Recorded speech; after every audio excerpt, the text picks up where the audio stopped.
नमस्कार, ग्लोबल स्पेशलमा यहाँलाई स्वागत छ। दर्शकवृन्द, ग्लोबल स्पेशल खोजमूलक समाचार सामग्रीहरूको स्पेशल प्याकेज हो। हामी जनसरोकारका हरेक विषयको गहिरो अध्ययन गर्दै सत्य तथ्यलाई उजागर गर्ने प्रयास गर्दछौँ। सत्य, तथ्य र निष्पक्ष समाचारको प्याकेज दिने हाम्रो प्रयास निरन्तर जारी छ। दर्शकवृन्द, पछिल्लो समय बैंकको ब्याज दर वृद्धि हुँदा उद्योगी व्यवसायीलाई मर्का परेको छ। तर ती समस्या समाधानका लागि सरकारले काम गरिरहेको अर्थमन्त्री शर्माले बताएका छन्। अर्थमन्त्री जनार्दन शर्माले बैंकहरूले उद्योगलाई दिने कर्जाको ब्याज दर आधार दरमा 2% भन्दा बढी हुन नदिने प्रतिबद्धता जनाएका छन्। नेपालको बैंकिङ क्षेत्र र व्यवसाय क्षेत्र सबै हातेमालो भएको हुँदा यसले समस्या आएको हो। हरेक वर्ष निर्यातलाई बढाउन उत्तिकै सकस छ। आयात प्रतिस्थापनका लागि उत्पादन र निर्यातमा केही वृद्धि भए पनि त्यो अपुगै रहेको छ। आज हामी नेपालको समग्र बैंकिङ क्षेत्र र व्यवसाय क्षेत्र, अर्थतन्त्रको चुनौतीले निजी क्षेत्रको पछिल्लो अवस्थाको विषयवस्तुलाई नै प्रस्तुत गर्नेछौँ। दर्शकवृन्द, हाल ऋण पाउने कुरामा समस्या भएको र कोभिड-19 का कारण भएको ऋणको व्यवस्था भएपछि तरलताको समस्या देखिएको छ, जसमा अर्थमन्त्री जनार्दन शर्माले वैदेशिक रोजगारमा रहेका नेपालीलाई सहज रूपमा नेपालमा डलर खाता खोल्न पाउने व्यवस्था गरेर पनि यसलाई समाधान गरिने जिकिर गरेका छन्। शुक्रबार ललितपुर उद्योग वाणिज्य संघको 55औं स्थापना दिवसको अवसरमा बोल्दै अर्थमन्त्री शर्माले सो कुरा बताएका हुन्। अर्थमन्त्री शर्माले गोलमाल भएको बैंकिङ क्षेत्रलाई सुधार्न र व्यवस्थापन गर्ने कार्यमा मन्त्रालयले काम गरिरहेको बताएका हुन्। अर्थमन्त्री जनार्दन शर्माले बैंकहरूले उद्योगलाई दिने कर्जाको ब्याज दर आधार दरमा 2% भन्दा बढी हुन नदिने प्रतिबद्धता जनाएका छन्। ललितपुर उद्योग वाणिज्य संघको 55औं स्थापना दिवसको अवसरमा बोल्दै अर्थमन्त्री शर्माले यस्तो बताएका हुन्। उनले त्यसका लागि नेपाल राष्ट्र बैंक तथा अन्य बैंकसँग छलफल भइरहेको पनि स्पष्ट पारे। पछिल्लो समय बैंकको ब्याज दर वृद्धि हुँदा उद्योगी व्यवसायीलाई समस्या परेको र ती समस्या समाधानका लागि सरकारले काम गरिरहेको अर्थमन्त्री शर्माले बताए। मन्त्री शर्माले नेपालको बैंकिङ क्षेत्र र व्यवसाय क्षेत्र सबै गोलमाल भएको बताए। उनले उद्योग व्यवसायीहरूलाई विकास गर्न उद्योगीले सुझाव दिनुपर्ने उल्लेख गरे। पछिल्लो समयमा बैंकको ब्याज दर जसरी वृद्धि भएको छ, त्यसले उद्योग वाणिज्य क्षेत्रमा एउटा समस्या, व्यवसायीहरूलाई समस्या पैदा भइरहेको कुरा छ। त्यसलाई कसरी समाधान गर्ने भनेर मैले विरत छलफल सुरु गरेको छु। राष्ट्र बैंकसँग परामर्श गरिराखेको छु र यसलाई एउटा निकास दिनुपर्छ भन्ने मान्यतामा अर्थ मन्त्रालय लागिरहेको कुरामा यहाँलाई जानकारी गराउन चाहन्छु। यो बैंकहरूले स्वतः आफै बढाउनु पाउने खालको नीति बनिएको रहेछ। त्यो नीति अनुसार अहिले यो ब्याज दर रेट निर्धारण गर्ने अधिकार स्वयं बैंकहरूको आफ्नो एसोसिएसनले गर्ने भएको हुनाले उहाँहरूसँग पनि छलफल गरेर यसलाई एउटा बीचको बाटो खोज्नुपर्ने आवश्यकता छ। र मैले उत्पादन क्षेत्रको लोन त्यसलाई बेस रेटभन्दा 2% बढी बढाउन हुँदैन भनेर राष्ट्र बैंकलाई त्यो खालको सल्लाह दिएको छु। त्यो आजको निर्णय गर्न र अन्य ब्याजलाई पनि एउटा निश्चित रेन्जभन्दा माथि नजाने गरी निर्धारण गर्नुपर्छ, नत्र भने व्यवसायहरू एउटा स्तरमा लिएको ऋण ब्याज बढेर त्यो असफल हुने अवस्था सिर्जना हुन्छ। त्यसकारण व्यवसायलाई बढाउनुपर्छ भन्ने कुरामा छलफल भइरहेको छ र हामी यसमा छिटै एउटा निकास निकाल्नेछौँ। त मुख्य कुरा यसको लागि यहाँ व्यवसायहरू साथीहरू हुनुहुन्छ, म तपाईँहरूलाई पनि आग्रह के गर्न चाहन्छु भने नेपालको यो बैंकिङ क्षेत्र र व्यवसाय क्षेत्र सबै घालेमाले भएको छ। यसले पनि एउटा समस्या पैदा भएको छ। यसको बारेमा पनि तपाईँहरूको धारणा म लिन चाहन्छु, यहाँहरूको सुझाव लिन चाहन्छु। यो कसरी हामीले व्यवस्थापन गर्ने हो, एउटा जटिल विषय छ यो। यसले पनि समस्या पैदा गरिरहेको कुरा मलाई लागिरहेको छ। मैले बैंकिङ एसोसिएसनहरूको बैठकहरूमा पनि कार्यक्रममा पनि यो कुराको बारेमा मैले सल्लाह उहाँहरूसँग मागेको छु। नेपालको बैंकिङ क्षेत्र व्यवसाय क्षेत्र सबै अस्तव्यस्त भएको भन्दै अर्थमन्त्री शर्माले यसले समस्या आएको बताए। त्यस्तै अर्थमन्त्री शर्माले हरेक वर्ष निर्यातलाई बढाउँदै लैजाने गरी सरकारले नीति बनाउने तर्क गरे। उनले आयात प्रतिस्थापनको लागि उत्पादन र निर्यातमा केही वृद्धि भए पनि त्यो अपुग रहेको बताए। अर्थमन्त्री शर्माले अब नयाँ बजेट र नीति निर्माण गर्ने बेला भएको भन्दै उद्योग विकास र वृद्धिका लागि यसमा उद्योगीहरूले राय सल्लाह दिन आग्रह समेत गरे। हाम्रो निर्यात वृद्धि गर्ने त आफ्नो ठाउँमा छ, तर आयात प्रतिस्थापन गर्ने उद्देश्यमा उत्पादन, आयात प्रतिस्थापनको लागि उत्पादन र निर्यातलाई पनि क्रमशः अहिले निर्यात केही वृद्धि त भएको छ, तर त्यो निर्यातलाई वास्तविक निर्यातमा हरेक वर्ष त्यसलाई एउटा निश्चित प्रतिशतमा वृद्धि गर्दै जाने लक्ष्य लिनुपर्छ भन्ने बारेमा हामी अब नयाँ नीति योजना बनाउने क्रममा पनि छलफल सुरु गरेका छौँ। र अब नयाँ बजेट र नीति निर्माण गर्ने बेला भएको हुनाले म उद्योग वाणिज्य सङ्घ समग्र पनि हुनुहुन्छ अध्यक्षज्यू र अब ललितपुर उद्योग वाणिज्य सङ्घ सबैलाई पनि त्यसका आवश्यक सल्लाह सुझावहरू यहाँहरूले दिनु नै छ। यहाँहरूको सल्लाह सुझाव अनुसार उद्योग व्यवसायलाई कसरी प्रवर्धन गर्न सकिन्छ, कसरी थप राम्रो गर्न सकिन्छ भन्ने कुरामै केन्द्रित भएर नै नीतिहरू निर्माण गरिने कुरा पनि म यहाँलाई राख्न चाहन्छु। यहाँहरूको सल्लाह सुझावहरू प्राप्त हुनेछन् भन्ने मैले विश्वास पनि गरेको छु। अहिले केही ऋणको कुराहरू पनि पाउने कुरामा समस्या र हिजो कोभिडको कारणले गरेका ऋणका व्यवस्थाहरूको पनि एउटा समय अवधि सकिएपछि अब त्यसले एउटा उसलाई हाम्रो तरलताको जो समस्या छ, तरलताको समस्यालाई समाधान गर्नतिर खर्च पनि वृद्धि गर्ने काम भइरहेको छ। मन्त्रालयहरूले खर्च आफ्नो गरिरहेको अवस्था छ र ऋण लगानी गरेको कुरा फिर्ता पनि नआइरहेको अवस्था हुँदा अब आउने क्रममा पनि त्यो आइपुगेको छ भने सँगसँगै वैदेशिक रोजगारमा रहेका विदेशमा रहेका नेपालीहरूको लागि एउटा डलर खाता सहज रूपमा नेपालमा खोल्न पाउने व्यवस्था गरेर पनि त्यसलाई कम गर्ने, विदेशबाट बैंकहरूले ऋण लिनेको लागि पनि आवश्यक निर्णयहरू हामीले गरेका छौँ। त्यसबाट पनि यसलाई कम गर्नका लागि र लगानी वृद्धि गर्ने, लगानी एफडिआई ल्याउने तर्फ पनि हामीले विशेष ढङ्गले काम गरिरहेका छौँ र केही वृद्धि पनि भइराखेको छ। यी कार्यहरूबाट नै यसलाई हामीले तरलताको अभावलाई समाधान गर्न सक्छौँ। मन्त्रीले हाल ऋण पाउने कुरामा समस्या भएको र कोभिड-19 का कारण भएको ऋणको व्यवस्था भएपछि तरलताको समस्या पनि समाधान हुने बताए। अर्थमन्त्री शर्माले वैदेशिक रोजगारीमा रहेका नेपालीलाई सहज रूपमा नेपालमा डलर खाता खोल्न पाउने व्यवस्था गरेर पनि यसलाई समाधान गरिने जिकिर गरे। उनले विदेशबाट बैंकले ऋण लिनका लागि पनि आवश्यक निर्णयहरू गरिएको जानकारी दिए। मन्त्री शर्माले गोलमाल भएको बैंक क्षेत्रलाई सुधार्न र व्यवस्थापन गर्ने कार्यमा मन्त्रालयले काम गरिरहेको पनि बताए। पछिल्लो समय बैंकको ब्याजदर वृद्धि हुँदा उद्योगी व्यवसायलाई समस्या परेको र ती समस्या समाधानका लागि सरकारले काम गरिरहेको अर्थमन्त्री शर्माको भनाइ छ। मन्त्री शर्माले नेपालको बैंकिङ क्षेत्र र व्यवसाय क्षेत्र सबै गोलमाल भएको बताए। उनले उद्योग व्यवसायहरूलाई विकास गर्न उद्योगीले सुझाव दिनुपर्ने समेत बताए। पछिल्लो समयमा बैंकको ब्याजदर जसरी वृद्धि भएको छ त्यसले उद्योग वाणिज्य क्षेत्रमा एउटा उद्योग व्यवसायलाई समस्या पैदा भएको छ। त्यसलाई समयमै समाधान गर्न जरुरी छ। अहिले ब्याजदर रेट निर्धारण गर्ने अधिकार स्वयं बैंकको आफ्नो एसोसिएसनले गर्नाले व्यवसायीहरूसँग छलफल गरेर यसलाई एउटा बेसको बाटो खोज्नुपर्ने आवश्यकता छ। आयात प्रतिस्थापनको लागि उत्पादन र निर्यातमा केही वृद्धि भए पनि त्यो अपुग रहेको छ। अब नयाँ बजेट र नीति निर्माण गर्ने बेला भएकाले उद्योग विकास र वृद्धिका लागि यसमा उद्योगीहरूले राय सल्लाह दिन ढिला गर्नु हुँदैन। हाल ऋण पाउने कुरामा समस्या भए पनि कोभिड-19 का कारण भएको ऋणको व्यवस्था भए पनि तरलताको समस्या पनि समाधान हुने अर्थविदहरूको आकलन छ। दर्शकवृन्द, पछिल्लो समय मुलुकको अर्थतन्त्र अत्यन्तै चुनौतीपूर्ण अवस्थामा गुज्रिरहेको नेपाल उद्योग वाणिज्य महासङ्घका अध्यक्ष शेखर गोल्छाले बताएका छन्। उनले त्यसको मुख्य कारण बजारमा तरलता अभाव नै भएको जिकिर गरेका छन्।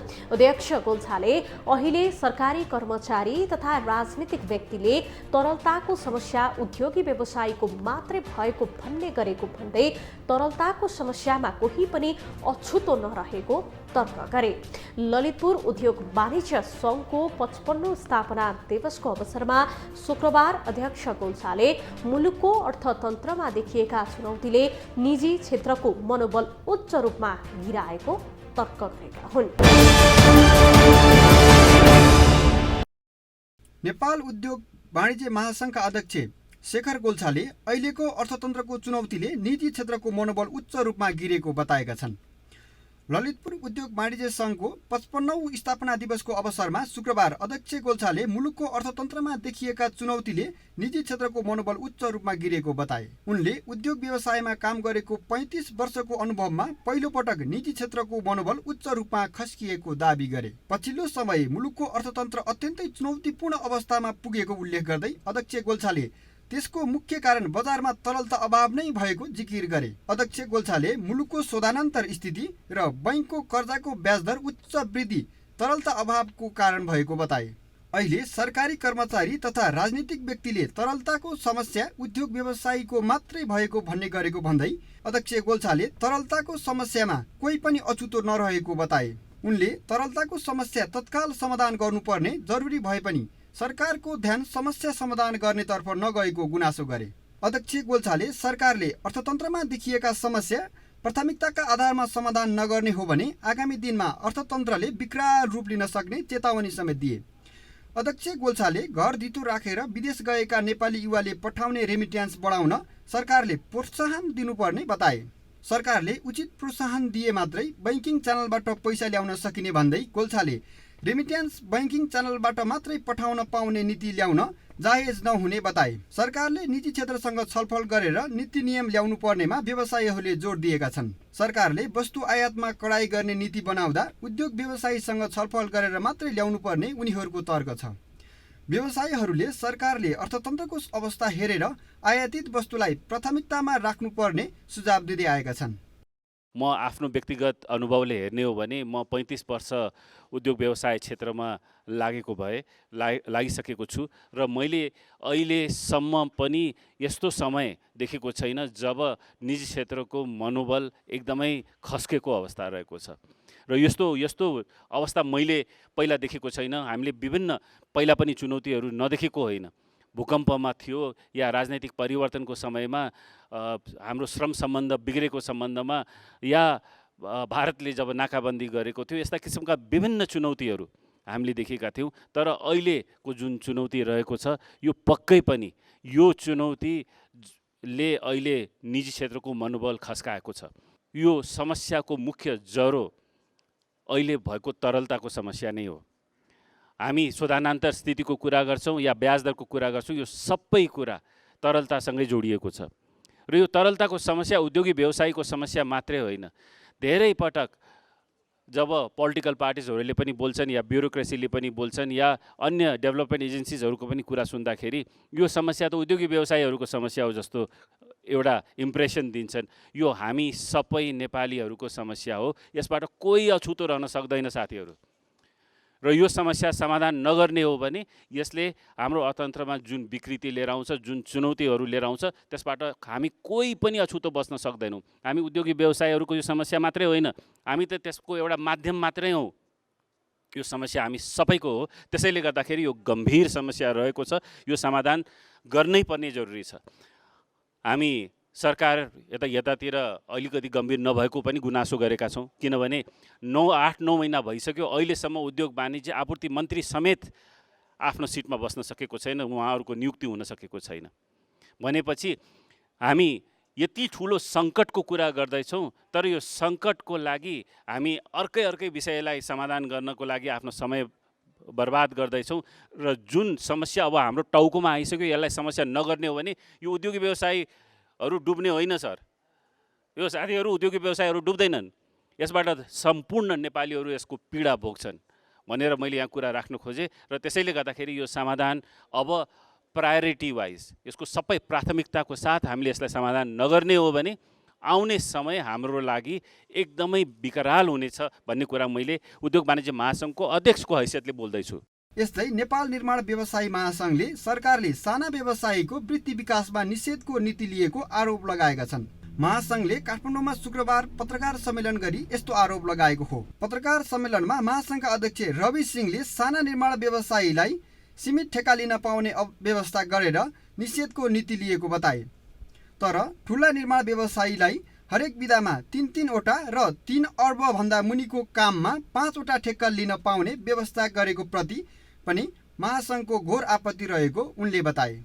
अध्यक्ष सिंहले सरकारसँग सहमतिको ड्राफ्टमा 60% एउटा र 40% 2वटा भन्ने स्पष्ट आए पनि अहिले सार्वजनिक खरिद नियमावलीलाई 11औं संशोधन राजपत्रमा प्रकाशन गर्दा 80% हुँदा एउटा त्यो पनि 1 अर्बको मुनिको मात्रै बनाएर प्रकाशित गरेको प्रति आपत्ति जनाए। अध्यक्ष सिंहले सरकारसँग सहमतिको ड्राफ्टमा 60% एउटा र 40% 2वटा भन्ने स्पष्ट आए पनि अहिले सार्वजनिक खरिद नियमावलीलाई 11औं संशोधन राजपत्रमा प्रकाशित गर्दा 80% हुँदा एउटा त्यो पनि 1 अर्बभन्दा मुनिको मात्रै बनाएर प्रकाशन गरेको प्रति आपत्ति जनाए। उनले केही बिचौलियाले एकलौटी रूपमा विकास निर्माणमा ठेक्का लिएर राज्य कोषको दुरुपयोग गरिरहेको दोहोर्याए। यो सार्वजनिक खरिद नियमावलीको 11औं संशोधनमा धेरैवटा कुराहरू राम्रा हुँदाहुँदै पनि जसरी निवर्तमान सरकारले सार्वजनिक खरिद नियमावलीको 6औं संशोधनबाट समस्या सिर्जना गर्यो, अब त्यस्तै गरेर यो नियमावलीले पनि समस्या सिर्जना गर्न गइरहेको छ। अब यसमा हामीले भन्यो 5वटा भन्दा बढी काम चाहिँ एउटा निर्माण कम्पनीले गर्न पाउँदैन भन्ने सरकारले प्रावधान राख्दा राख्दै यो सानोलाई मात्र भयो के। ठुला निर्माण कम्पनीहरू जो अन्तर्राष्ट्रिय स्तरमा बिल्डिङ गर्छ त्यसको गणना नहुने भनेपछि हामीले विरोध के गरेका थियौँ? कामको समानुपातिक वितरण भएन, काम राज्यको इस्टिमेट काम लिने र त्यसमा धेरै प्रतिशत राखेर अन्य जेबी पार्टनर, सब कन्ट्र्याक्टर, पेटी कन्ट्र्याक्टरलाई काम बिक्री गर्ने जुन प्रणाली छ त्यसबाट राज्य कोषको दुरुपयोग, जनताले तिरेको करको राज्य कोषको दुरुपयोग भएको छ। यसमा मिनिमम एभरेजमा 20% रकम चाहिँ बिचौलियाको रूपमा केही कम्पनीहरूले प्राप्त गरेर मुलुकको 80% काम होल्ड गरेका छ भनेर मैले विगत 3 वर्ष 4 वर्षदेखि भन्दै आएको छु। त्यसैको निरन्तरता फेरि हुने भयो, जुन कुरा हामीले कन्ट्रोल गर्न खोजेका थियौँ।